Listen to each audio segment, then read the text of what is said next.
Balita ko lang, may mga walang player. Opinion niyo po sa rumor na former BD game ma-disqualify. Depende kasi kung nasa contract at ano naman, feeling ko kung talagang i-disqualify sila ni MLBB at talagang nasa contract, feeling ko naman hindi nila basta-basta i-disqualify ng walang valid grounds.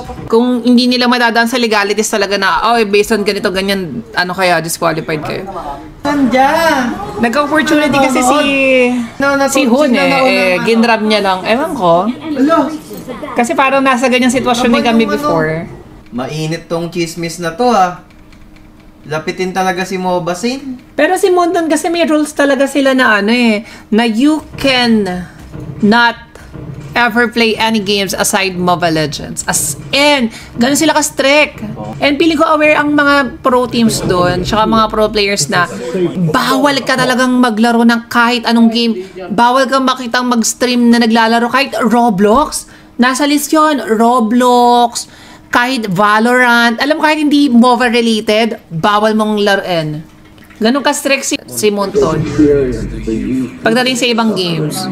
I'm not sure lang ngayon kapanahon na namin ganun. As in, naloka nga ako, sabi ko, kahit Roblox, kahit Valorant, hindi naman MOBA yun. Pero nasa listahan nila. Medyo lumuwag na ngayon, B. I'm not sure lang ngayon kung same-same pa rin. Nag-i-stream ba si Yuen ng balo? Oo, nagbabalo na sila baka... Ang dati pwede, kunyari, LOL pwede, pero pag Wild Rift bawal, yung mga ganon. Hindi, kahit League of Legends, bawal. Hindi, pwede yun. Bawal tayo mag-League of Legends dati, Maes. Diba? Oo, nung naglalaro tayo ng League of Legends, pinagbabawalan din tayo nun. Tigas lang ulo natin. Baka binago na nila. Batman, kasi... Baka binago na. Pero yung medal, acrylic, charot. Move on din sa medal.